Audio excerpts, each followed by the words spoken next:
Ijambo ry'umunsi, ikigeragezo. Kugira ngo ubashe gusobanukirwa neza ibi ngibi, soma mu Banyafilipi igice cya mbere uhereye ku murongo wa 15 kugeza ku murongo wa 18. Ese ukora iki mu gihe utari kumvwa? Ushaka uburyo ucika cyangwa ahubwo wumva muri wowe ubabaye cyane cyangwa se ukabigumana muri wowe? Inshuro nyinshi ntabwo Yesu yigeze yumvwa.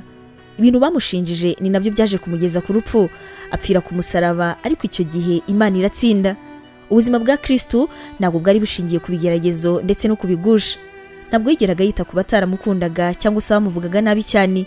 Yarabizi yuko ari muri misiyo cyangwa se muri gahunda hano ku isi, aho yarashishikajwe cyane gusa no gukora ugushaka kw'Imana. Ntacyo byabaga bitwaye iyo abantu bamwe bamwumvaga cyangwa se abandi ntibamwumve. Icyo Yesu yarashyize imbere ni uko abagabo ndetse n'abagore bose bazamumenya nk'umucunguzi w'abantu kandi watumwe n'Imana. Pawulo ibingibi nawe yarabihamije ndetse no kwiherezo aza kubizira ubwo yicwaga. Stefano yapfuye akizera kandi akiburanira ukuri kw'ijambo ry'Imana yakuye mu mwuka wera wayo. Ikintu cyatumye abagabo nka Pawulo ndetse na Stefano bakora muri ruriya rwego ndetse bakanabizira nuko ari uburyo bari bariyemeje gukorera Imana ndetse no gukora imirimo y'Imana kandi barimo neza cyane. Mu gitabo cyitwa Gold Moonlight, Amika Michael yaranditse ati, ubuzima bw'uwacunguwe ntabwo bwaba bubi, ntabwo bwakwigenga.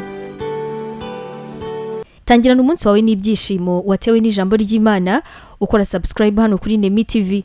Biroroshye cyane, ni ugukanda kuri ako kantu k'umutuku ubona, ubundi ikintu cyose dushyizeho ukaba uwa mbere kukireba. Ntugacikwe n'ijambo ry'Imana tukugezaho umunsi ku munsi, komeza ubane natwe. Waba utekereza ko wahamagariwe gukora umurimo w'Imana? Wifuza inyigisho zacu se zisohoka buri munsi zagufasha mu buzima bwawe, cyane cyane zigukomeza mu bibazo? Umva wifuza kwiga ibijyanye na teolojiya ukamenya ijambo ry'Imana, intwaro yagufasha mu buzima? Duhereye kuri iki kibazo cya nyuma, niba igisubizo cyawe ari yego, ngufitiye inkuru nziza cyane. Iyi nkuru nuko tugufitiye ishuri rya teolojiya kandi wigira ku buntu. Mu ishuri ryacu harimo porogaramu zitandukanye zirimo nka Pastoral Studies, aribwo buryo wakwiga kuba umuvugabutumwa mwiza cyane. Tugufitiye kandi Biblical Studies, ariyo masomo atandukanye ya Bibiliya, ndetse na Christian Counseling, inama za Gikristo zifasha gukomeza imitima. Kugira ngo usobanukirwe biruseho, wasura urubuga rwacu arirwo wa@nemibibleinstitute.com, cyangwa se nanone ukaba watwandikira kuri WhatsApp kuri izi nimero 141 232 655 34. Wanatwandikira kandi kuri email yacu ariyo nemevangelism@yahoo.com. Imana iguhe umugisha.